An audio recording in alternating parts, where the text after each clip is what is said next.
जय Hind friend, India और pride में आप सभी का स्वागत है। जैसे कि हम यहाँ पे आधुनिक काल संबंधी पीवाईक्यू सीरीज लेकर चल रहे हैं और यहाँ पे देखिए 351 नंबर से क्वेश्चन से मैं कंटिन्यू करना था। अरुणिया मधुमेह देश हमारा, यह पंक्ति किसकी है?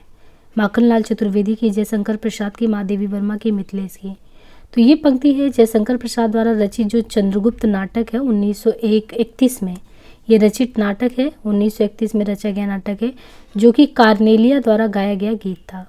तो उपयुक्त पंक्ति प्रसाद द्वारा रचित नाटक चंद्रगुप्त 1931 कार्नेलिया द्वारा गाया गया गीत है।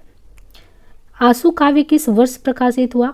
तो आंसू काव्य वर्ष 1925 ईस्वी में प्रकाशित हुआ था। यह प्रसाद का विरह प्रधान स्मृति काव्य है। तो आंसू 1925 यह प्रसाद का विरह प्रधान स्मृति काव्य। इसकी रचना 133 छंदों में की गई है। इसे हिंदी का मेघदूत कहते हैं और प्रसाद की ही रचना झरना को छायावाद की पहली रचना स्वीकार किया जाता है। अमानिसा उगलता गगन घन अंधकार किस कविता की पंक्ति है? उपयुक्त पंक्तियां राम की शक्ति पूजा 1936 ईस्वी कविता की है। यह कविता सूर्यकांत त्रिपाठी निराला की है। राम की शक्ति पूजा अनामिका काव्य संग्रह के द्वितीय संस्करण 1938 में संकलित है।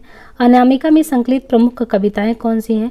तो अनामिका में जो संकलित कविताएं उसमें सरोज स्मृति 1935, तोड़ती पत्थर, सच है 1935, झरना 1918, आंसू 1925 और कामायनी 1935 जयशंकर प्रसाद की कृतियां हैं। आंसू को हिंदी का मेघदूत भी कहा जाता है। रात के उर्मे दिवस की चाह का सर हूं पंक्ति किस रचनाकार की है? रात के उर्मे दिवस की चाह की सर हूं पंक्ति महादेवी वर्मा जी की है। महादेवी वर्मा को आधुनिक युग की मीरा और हिंदी के विशाल मंदिर की बीड़ा पाड़ी भी कहा जाता है। महादेवी वर्मा की काव्य कृतियों में निहार 1930, रश्मि 1932, नीरजा 35, सांद गीत 36, यामा 40, दीपशिखा 42, सतपर्णा 1960। यामा पर महादेवी वर्मा को ज्ञानपीठ पुरस्कार प्राप्त हुआ था। महादेवी वर्मा को बौद्ध दर्शन से प्रभावित रहस्यवादी कवित्री के रूप में जाना जाता है। महादेवी वर्मा का सर्वाधिक प्रिय प्रतीक क्या था? तो दीपक और बादल इनका सर्वाधिक प्रिय प्रतीक था। बालकृष्ण शर्मा नवीन के संबंध के कौन से कथन सही नहीं है? यानी बालकृष्ण शर्मा नवीन के संबंध में कौन सा कथन सही नहीं है? वे छायावाद के प्रतिनिधि कवि थे। उनकी अधिकांश रचनाएं जेल में लिखी गई। वे एक अच्छे गद्यकार के साथ जागरूक पत्रकार भी थे। उनके साहित्यिक जीवन की पहली रचना संतू नामक एक कहानी थी। तो वे छायावाद के प्रतिनिधि कवि थे। बालकृष्ण शर्मा नवीन के संबंध में यह कथन सही नहीं है। बालकृष्ण शर्मा नवीन छायावाद युग के राष्ट्रीय सांस्कृतिक धारा के प्रमुख कवि हैं। बालकृष्ण शर्मा नवीन उपनाम से कविता लिखते थे। इनका प्रथम काव्य संग्रह कुमकुम 1939 में। शर्मा जी की प्रमुख कविताएं थी रश्मि रेखा, अपलक, क्वासी, हम, बिस्पाई, जन्म के, बिनोबा, स्तवन, उर्मिला। नवीन जी की कविताओं में भक्ति भावना, राष्ट्र प्रेम तथा विद्रोह का स्वर प्रमुखता से आया है। निहार काव्य संग्रह के रचयिता कौन है? तो निहार काव्य संग्रह जो है उसके रचयिता महादेवी वर्मा जी हैं। छायावादी प्रमुख चार स्तंभों में महादेवी जी एक थी। महादेवी जी को हिंदी के विशाल मंदिर की बीड़ा पाड़ी भी कहा जाता है। निहार 1930 ईस्वी, रश्मि 1932, नीरजा 1935, सांद गीत 1936 आदि इनके प्रमुख काव्य संग्रह है। बादल राग कविता के जो कवि हैं वो कौन है? तो बादल राग कविता के कवि सूर्यकांत त्रिपाठी निराला की कविता है बादल राग। यह कविता परिमल 1930 ईस्वी संग्रह में संकलित है। निराला की लंबी कविता सरोज स्मृति को हिंदी के पहले शोकगीत के रूप में माना जाता है।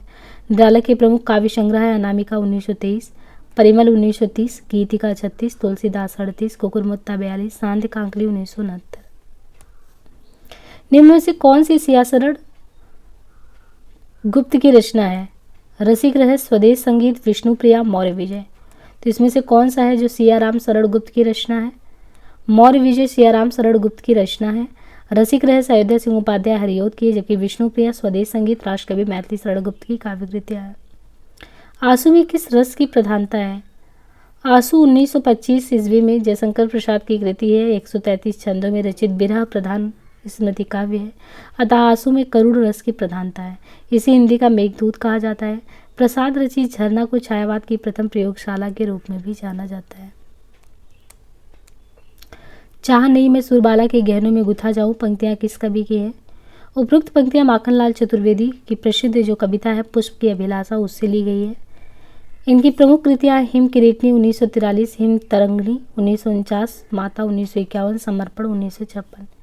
सियाराम शरण गुप्त की प्रमुख रचनाओं में आंध्रा 1927, पाथेय 33, मृडमयी 36, बापू 37 है। मैथिली शरण गुप्त की प्रमुख रचनाओं में रंग में भंग 1909, जयद्रथ वध 10, किसान 17, साकेत, भारत भारती। और रामधारी सिंह दिनकर की प्रमुख रचनाओं में रेणुका 1935, उर्वशी 61, कुरुक्षेत्र 1946। हिमतरंगिणी जो है वो किसका काव्य संग्रह है? तो हिमतरंगिणी जो है 1949 ईस्वी में माखनलाल चतुर्वेदी का काव्य है। माखनलाल चतुर्वेदी राष्ट्रीय सांस्कृतिक धारा के कवि हैं। इन्हें एक भारतीय आत्मा के नाम से भी जाना जाता है। दिनकर को अधैर्य का कवि भी कहते हैं। दिनकर की प्रमुख कृतियों में हुंकार, रसवंती, कुरुक्षेत्र, रस में रति तथा इतिहास के आंसू हैं। मुक्त करो नारी को चिरवंदनी नारी को, युगयक की बर्बर काला से जननी सखी प्यारी को। नारी भावना से संबंधित निम्न पंक्तियां किस कवि की हैं? तो यहाँ पे दिया है प्रसाद पंत द्विवेदी वर्मा। मुक्त करो नारी को, ये पंक्तियाँ किनकी है? तो ये पंक्तियाँ हैं सुमित्रा नंदन पंत की। नारी स्वतंत्रता के पक्ष में पंत जी ने कहा था, भारतीय सभ्यता और संस्कृति का पूर्ण उदय तभी संभव है जब नारी स्वतंत्र वातावरण में जी रही हो। इनकी प्रमुख रचनाओं की बात करें तो प्रमुख रचनाओं में पल्लव इनके द्वारा 1928 में, गुंजन 32 में, युगांत 36 में, युगवाणी 39 में, ग्राम्या 40 में। नीड़ का निर्माण फिर के लेखक कौन है? तो नीड़ का निर्माण फिर 1970 ईस्वी हरिवंश राय बच्चन की प्रसिद्ध कृति है। यह उनकी आत्मकथा का दूसरा भाग है। बच्चन जी ने अपनी आत्मकथा 4 भागों में लिखी है। प्रथम क्या भूलूं क्या याद करूं 1969, नीड़ का निर्माण फिर 70, बसेरे से दूर 1978, 10 द्वार से सोपान तक 1985। वर्दे वीणा वादनी वर्दे या सरस्वती वंदना किस कवि ने लिखी है? वर्दे वीणा वादनी वर्दे सरस्वती वंदना सूर्यकांत त्रिपाठी निराला ने लिखी है। निराला हिंदी साहित्य में मुक्त छंद के प्रवर्तक है। निराला जी की अन्य महत्वपूर्ण रचनाओं में या कविताओं में देखिए सरोज स्मृति 1935, राम की शक्ति पूजा 36, सच है 1935, जूही की गली तथा बादल राग। कौन सा कवि एक भारतीय आत्मा के नाम से जाना जाता है? तो ये कई बार क्वेश्चन आ चुका है कि माखनलाल चतुर्वेदी को हम एक भारतीय आत्मा के नाम से भी जानते हैं। इनका जन्म 1889 में हुआ था। इनकी प्रसिद्ध कविता कैदी और कोकिला तथा पुष्प की अभिलाषा थी।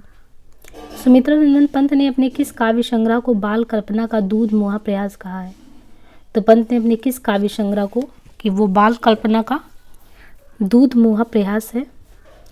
पंत ने बीड़ा काव्य संग्रह जो है, बीड़ा काव्य संग्रह को बाल कल्पना का दूध मुहा प्रयास कहा है। पंत जी की काव्यकृति पल्लव की भूमिका को छायावाद की घोषणा पत्र या मैनिफेस्टो भी मानते हैं। उन्होंने अपनी रचना सत्यकाम 1975 ईस्वी को एक तापस की भावनाओं को वाणी देने वाला काव्य कहा है। उच्छ्वास 1920, ग्रंथि 20, 27 में बीड़ा है, पल्लव 28, गुंजन 1932। कामायनी का 9वां सर्ग कौन सा है? तो यहाँ पे देखिए सर्ग दिए गए हैं। कामायनी का 9वां सर्ग कौन सा है?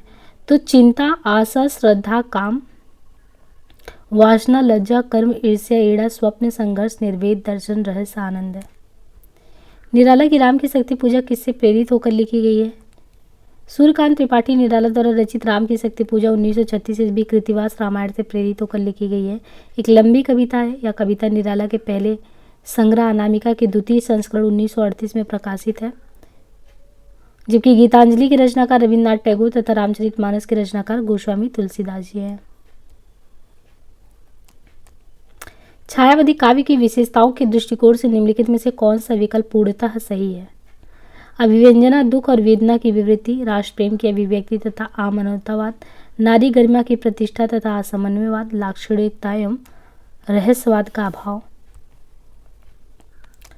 अभिव्यंजनावाद, दुख और वेदना की विवृत्ति छायावादी काव्य की विशेषताओं के दृष्टिकोण से पूर्णतः सही है।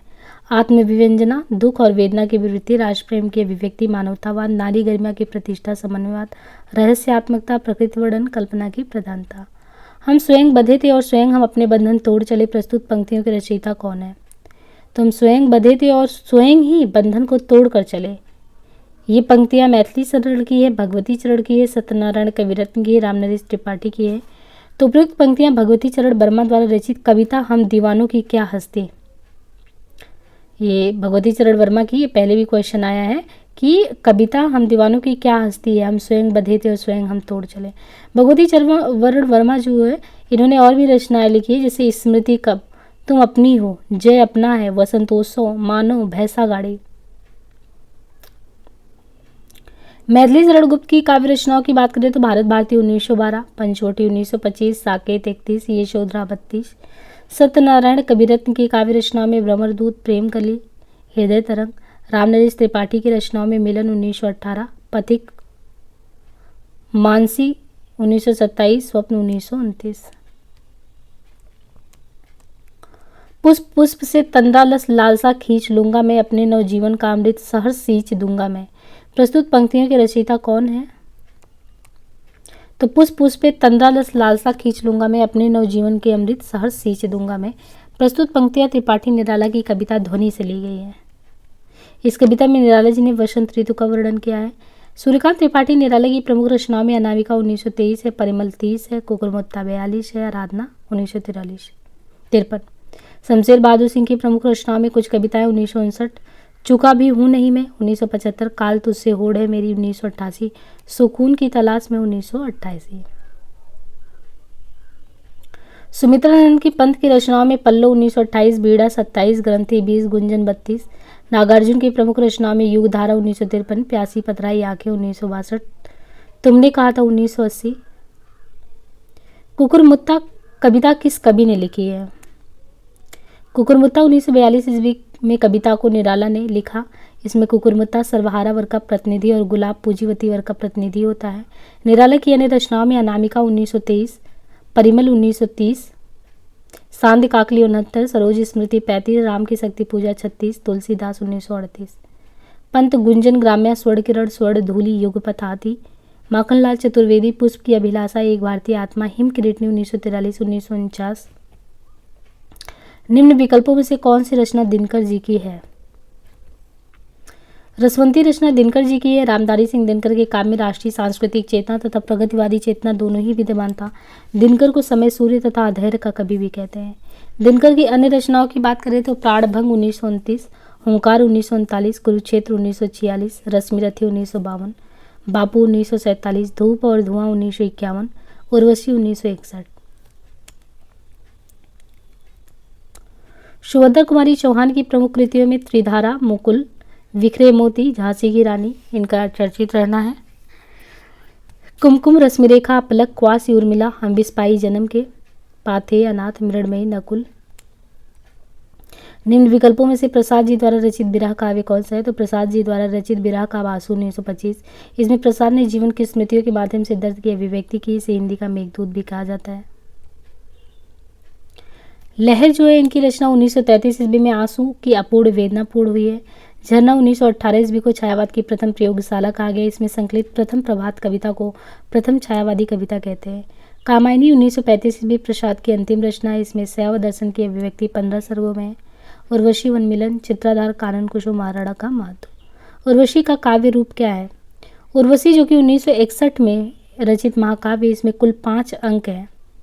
इसे दिनकर ने स्वयं काम आध्यात्म की कृति कहा है।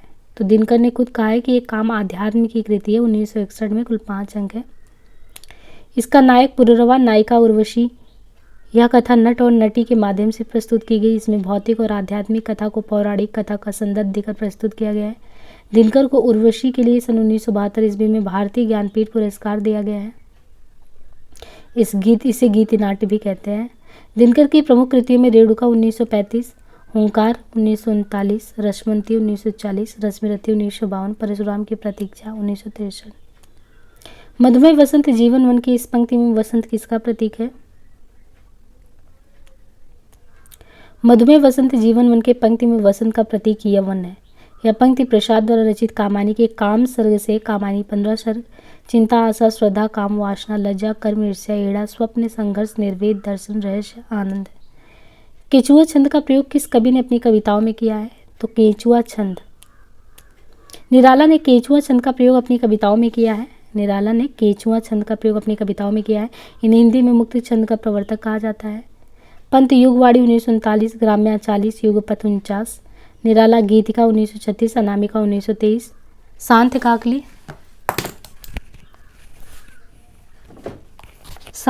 1969, गीत कुंज 1954 आदि।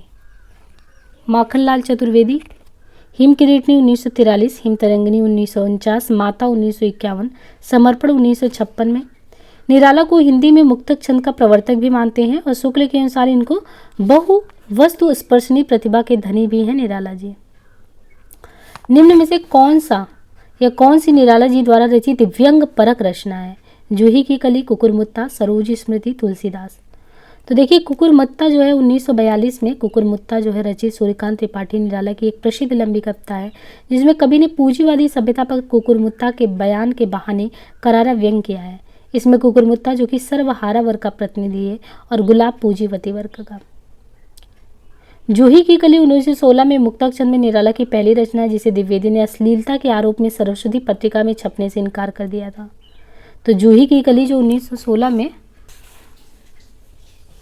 जूही की कली 1916 ईस्वी में इसको ये मुक्तकचंद में निराला की पहली रचना थी मुक्तकचंद में, जिसे द्विवेदी ने अश्लीलता के आरोप में सरस्वती पत्रिका में छपने से ही मना कर दिया कि छापेंगे नहीं।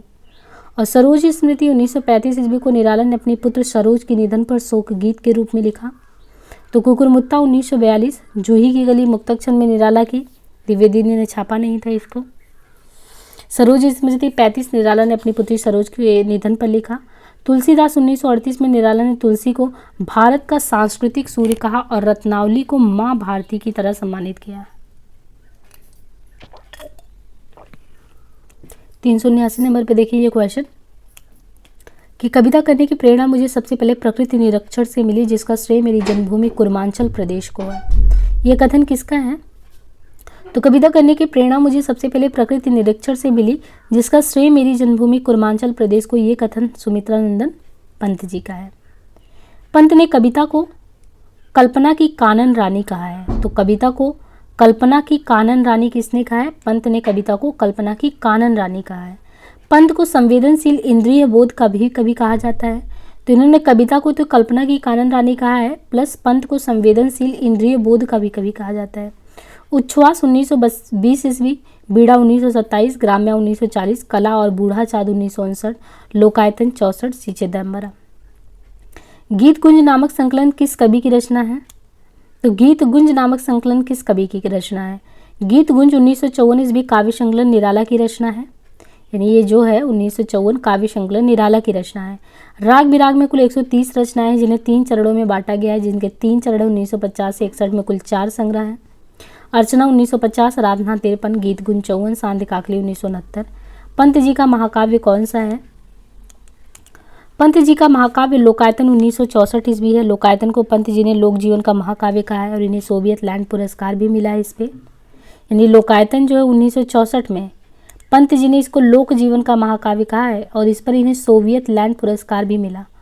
चिदम्बरा 1965 ईस्वी, इसमें 1961 ईस्वी तक की पूर्व की रचनाओं का संकलन है। यानी 65 में है और इसमें 1961 ईस्वी तक के पूर्व की पहले की रचनाओं का संकलन है। इस पर 1968 में ज्ञानपीठ भी मिला था। गुंजन 1932 ईस्वी, इसमें नौका विहार, चांदनी, तपरे मधुर मधुर मन, भावी पत्नी के प्रति एक तारा कविताएं भी संकलित है। सरोज स्मृति में सरोज कौन है? सरोज स्मृति में सरोज निराला की पुत्री हैं। सरोज स्मृति 1935 में निराला ने अपनी पुत्री सरोज के निधन पर शोक गीत के रूप में लिखा था। और इनकी अन्य काव्य संग्रहों में देखें तो अनामिका 1923 है, परिमल 30 है, गीतिका 1936 है, कुकुरमुत्ता 1942 है, बेला 46 है, तुलसीदास 38 है। लंबी कविताओं में राम की शक्ति पूजा 1936 में, सरोज स्मृति 35 में, बादल राग 1920 में। निराला जी का पहला काव्य संग्रह कौन सा है? तो निराला जी का पहला काव्य संग्रह अनामिका 1923 ईस्वी में है। इसमें जो है अनामिका 1923 में, इसमें सरोज स्मृति, राम की शक्ति पूजा, तोड़ती पत्र, यानी जो भी इंपॉर्टेंट है। देखिए निराला का पहला काव्य संग्रह अनामिका है 23 में, और इसमें जो सरोज स्मृति जो लंबी कविता है, राम की शक्ति पूजा और तोड़ती पत्र, ये सभी इसमें जो है प्रेसी रचनाएं संकलित है। परिमल 1930 ईस्वी में यह निराला का दूसरा संग्रह है। तो जैसा अनामिका पहला हो गया, तो परिमल 1930 ईस्वी में यह निराला का दूसरा संग्रह है। इसमें जूही की कली है, बादल राग है, संध्या सुंदरी है, पंचवटी है। मैं नीर भरी दुख की बदली, महादेवी वर्मा जी की ये जो कृति है उनकी किस काव्य संग्रह से जुड़ा हुआ है? तो मैं नीर भरी दुख की बदली, ये पंक्ति महादेवी वर्मा की सांद गीत काव्य संग्रह से ली गई है। और इनकी अन्य प्रसिद्ध रचनाओं में देखें तो निहार 1930, रश्मि 32, नीरजा 35 और नीरजा और सेक्सरिया पुरस्कार भी मिला है नीरजा को। सांद गीत 1936, यामा 40, दीपशिखा 42, सप्तपड़ा 7, संधिनी 65, नीलांबरा 1983, आत्मिका 83, दीप गीत, प्रथम आयाप 1984, अग्नि रेखा 1990 आदि। मानव अथवा प्रकृति की सूक्ष्म किंतु व्यक्त सौंदर्य में आध्यात्मिक छाया का भान मेरे विचार से छायावाद की एक सर्वमान्य व्याख्या हो सकती है। तो मानव अथवा प्रकृति के सूक्ष्म किंतु व्यक्त सौंदर्य में आध्यात्मिक छाया का भान मेरे विचार से छायावाद की एक सारमान व्याख्या हो सकती है। ये कथन किसके द्वारा कहा गया है? तो ये छायावाद के संदर्भ में दुलारी वाजपेयी द्वारा कहा गया है। ये क्वेश्चन पहले भी आया है, जबकि नागेंद्र ने कहा था कि छायावाद स्थूल के प्रति सूक्ष्म का विद्रोह है। पंतकृत जो पल्लव है, पल्लव की भूमिका को जो है ये छायावाद का घोषणा पत्र कहा जाता है। प्रकाशन वर्ष के अनुसार देखें तो रचनाओं का सही अनुक्रम मैच करना है। मधुशाला 1935 में, एकांत संगीत 1939 में, सतरंगिनी 1945 में, मिलन यामिनी 1950 में। जागो फिर एक बार कविता के रचनाकार कौन है? तो जागो फिर एक बार कविता के रचनाकार सूर्यकांत त्रिपाठी निराला है। इनका प्रमुख कविता राम की शक्ति पूजा, सरोज स्मृति, तोड़ती पत्थर ये सभी हैं। प्रसादकृत कामायनी महाकाव्य से संबंधित कौन सा कथन सही नहीं है? इसकी कथा 16 सर्गों में विभक्त है। सर्गों का नामकरण चिंता, श्राद्धा आदि मनोविकारों पर है। इसमें कर्म का संदेश और वैराग्य मत का खंडन है। सूक्ष्म मनोविकारों को मूर्त रूप देते हुए प्रसाद ने सजीव और अद्वितीय चित्रण किया है। तो इसकी कथा 16 सर्गों में विभक्त है। कामायनी के बारे में ये कथन सही नहीं है, क्योंकि 15 सर्गों में है। सर्गों का नामकरण चिंता, श्रद्धा आदि मानवीय मनोविकारों पर है। इसमें कर्म का संदेश और वैराग्य मत का खंडन किया गया है। सूक्ष्म मनोविकारों को मूर्त रूप देते हुए प्रसाद ने यथार्थ सजीव अद्वितीय चित्रण किया है। इनमें से कौन सा कवि अपने रचना काल के अंतिम दौर में प्रगतिवाद के भौतिक दर्शन के साथ साथ अरविंद दर्शन से बहुत प्रभावित हुआ? तो प्रगतिवाद के भौतिक दर्शन के साथ अरविंद दर्शन से प्रभावित कौन सा कवि हुआ था? तो प्रकृति के सुकुमार कवि पंत अपने रचना काल के दौरान में प्रगतिवाद के भौतिक दर्शन के साथ साथ अरविंद दर्शन से प्रभावित हुए। इनकी प्रमुख काव्य कृतियों में उच्छ्वास, ग्रंथि, बीड़ा, पल्लव, गुंजन, युगांत, युगवाड़ी, ग्राम्य आदि है। जबकि जयशंकर प्रसाद समरसतावाद, आनंदवाद दर्शन से प्रभावित है। इनकी प्रमुख काव्य कृतियों में उर्वशी, वनमिलन, प्रेमराज, शोकोच्छ्वास, कामायनी आदि है। निराला को हिंदी में अगर देखें तो निराला को हिंदी में मुक्त छंद का प्रवर्तक। प्रमुख काव्य कृतियों में अनामिका, परिमल, सरोज स्मृति, राम की शक्ति पूजा, जूही की कली आदि है। दिनकर की प्रमुख कृतियों में कुरुक्षेत्र, रश्मिरति, ओंकार, रसवंती आदि है। बालकृष्ण शर्मा नवीन कृत काव्य इनमें से कौन सा है? तो रेणुका, दिनकर, हम बिस्पाई जन्म के ये नवीन की है। हिमकिरीटनी माखनलाल चतुर्वेदी की रचना है। मिलन जो है ये रामनरेश त्रिपाठी की है। इनमें छायावादी कवि कौन नहीं है? तो 4 नाम दिया गया है, निराला, प्रसाद, पंत, सुमन। कौन नहीं है? तो दिए गए कवियों में शिवमंगल सिंह सुमन जो है वो छायावादी कवि नहीं है, बल्कि ये प्रगतिवादी है। प्रसाद, पंत, निराला ये सभी बृहत्त्रयी में भी आते हैं और इन्हें क्रमशः छायावाद का ब्रह्मा यानी जयशंकर प्रसाद को छायावाद का ब्रह्म, विष्णु पंत को कहा जाता है, सुमित्रा पंत को विष्णु, महेश, सूर्यकांत त्रिपाठी, निराला को। छायावाद की एक लघुत्रयी है, एक बृहत्त्रयी है। जो बृहत्त्रयी है उसमें निराला, पंत और सूर्यकांत त्रिपाठी निराला हो गए, प्रसाद हो गए, पंत हो गए, यानी महादेवी वर्मा बृहत्त्रयी में नहीं आते। जो लघुत्रयी है उसमें महादेवी वर्मा आते हैं, राम कुमार वर्मा और भगवती चरण वर्मा। तो यहाँ से 3 प्रकार के प्रश्न बन सकते हैं कि बृहत्त्रयी में कौन नहीं आता है? महादेवी वर्मा नहीं आती हैं, पंत, निराला, प्रसाद आते हैं और ब्रह्मा प्रसाद को कहते हैं, विष्णु पंत को कहते हैं, महेश निराला को कहते हैं। लघुत्रयी में राम कुमार वर्मा, भगवती चरण वर्मा, महादेवी वर्मा यानी तीनों ही वर्मा। आधुनिक मीरा किसे कहा जाता है? तो आधुनिक मीरा जो है महादेवी वर्मा को छायावाद के 4 स्तंभों में से एक है तथा छायावाद के लघुत्रयी में महादेवी, राम कुमार, भगवती चरण वर्मा ये तीनों ही लोग आते हैं। महादेवी वर्मा को हिंदी के विशाल मंदिर की बीड़ा पाड़ी भी निराला ने कहा। इनकी प्रमुख कृतियाँ निहार, रश्मि, नीरजा, शांत गीत, यामा, दीप शिखा, सप्तपड़ा। सप्तपड़ा में ऋग्वेद के मंत्रों का हिंदी में काव्यानुवाद है। सुभद्रा कुमारी चौहान वीर रस की एकमात्र कवित्री हैं। मनु भंडारी का वास्तविक नाम महेंद्र कुमारी है। प्रकृति का सुकुमार राजकुमार किसे कहा जाता है? तो यहाँ पे देखिए दिया है कि प्रसाद को कलाधर झारखंडी उपनाम से जाना जाता था, कलाधर नाम से।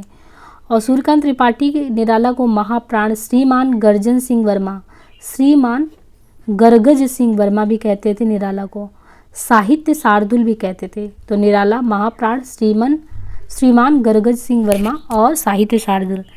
पंत को प्रकृति का सुकुमार राजकुमार कवि, अप्सरा लोक का कवि, तिनको अप्सरा लोक का कवि, स्वर सिद्ध गोसाई दत्त पंत, हरिवंश राय बच्चन जनता के बीच का भी कवि कहते थे। परमात्मा की छाया आत्मा में और आत्मा की छाया परमात्मा में पड़ने पर छायावाद की सृष्टि होती है, यह कथन किसका है? तो परमात्मा की छाया आत्मा में और आत्मा की छाया परमात्मा में पड़ने पर छायावाद की सृष्टि होती है। ये किसने कहा था? यह कथन डॉक्टर रामकुमार वर्मा ने छायावाद को परिभाषित करते हुए कहा। तो ये कथन किसका है? डॉक्टर रामकुमार वर्मा को। डॉक्टर नगेन, छायावाद स्थूल के प्रति सूक्ष्म का विद्रोह है। शुक्ल, छायावाद शब्द का प्रयोग दो अर्थों में समझना चाहिए। पहला रहस्यवाद, दूसरा काव्य शैली। डॉक्टर रामविलास शर्मा, छायावाद स्थूल के प्रति सूक्ष्म का विद्रोह नहीं रहा है, वरन थोथी नैतिकता रूढ़िवादिता रहा है। इन कवियों को आरोही क्रम में लगाना है। प्रसाद का समय 89 से 37, सूर्यकांत त्रिपाठी 99 से 62, पंत 1900 से 77, महादेवी वर्मा 1960 से 87। पेट पीठ दोनों मिलकर है एक चल रहा लकुटिया टेक। ये जो है पेट पीठ दोनों मिलकर है एक चल रहा लकुटिया टेक, इन पंक्तियों में भिक्षुक वर्ग की दयनीय स्थिति को दिखाया गया है। पंक्ति सूर्यकांत त्रिपाठी निराला की कविता भिक्षु से उद्धृत है। इनमें छायावाद की विशेषताओं से संबंधित कौन सा विकल्प सही नहीं है? सौंदर्य के प्रति अत्यधिक आकर्षण छायावाद की विशेषता नहीं है। कल्पना की अतिशयता, रूढ़िवादी तथा सामंतवादी परंपरा का विरोध, ध्वन्यात्मकता, लाक्षणिकता तथा सौंदर्य में प्रतीक विधान, आत्मानुभूति, सूक्ष्म के प्रति स्थूल का विद्रोह, प्रकृति चित्रण में रहस्यवाद, राष्ट्रीय जागरण की अभिव्यक्ति। प्रकाशन वर्ष की दृश्य महादेवी वर्मा के काव्य संग्रह का सही क्रम किस विकल्प में है? निहार 1930, नीरजा 35, शांत गीत 36, 42। निराला की कविता जूही की कली को किस संपादक ने बिना प्रकाशित किए वापस कर लिया? तो निराला की कविता जूही की कली को महावीर प्रसाद द्विवेदी ने बिना प्रकाशित वापस कर दिया था। रावण अशुद्ध होकर भी यदि कर सका त्रस्त, तो निश्चय तुम हो सिद्ध करोगे उसे ध्वस्त। ये पंक्तियां राम की शक्ति पूजा कविता में किसका कथन है? तो ये निराला जी की है, और ये जो कथन है जामवंत ने कहा था। ये क्वेश्चन आया भी था अभी यूजीसी नेट में कि ये कथन किसका है, रावण अशुद्ध होकर भी। और देखिए वही क्वेश्चन वापस ये यूपीपीएससी 2017 में आया था, और यहाँ पे जामवंत ने कहा था। निराला की रचना में अनामिका, परिमल, गीतिका, तुलसीदास, कुकुरमुत्ता, आड़िमा, बेला, नए पत्ते, अर्चना, आराधना, गीत गुंज, शांत काव्य है। तो आज के लिए इतना ही। हिंदी और प्राइड टेलीग्राम है, वहाँ से आप पीडीएफ ले सकते हैं। बाकी अपने फ्रेंड्स के पास भी वीडियो को शेयर, लाइक, सब्सक्राइब जरूर करें। आज के लिए इतना ही, धन्यवाद।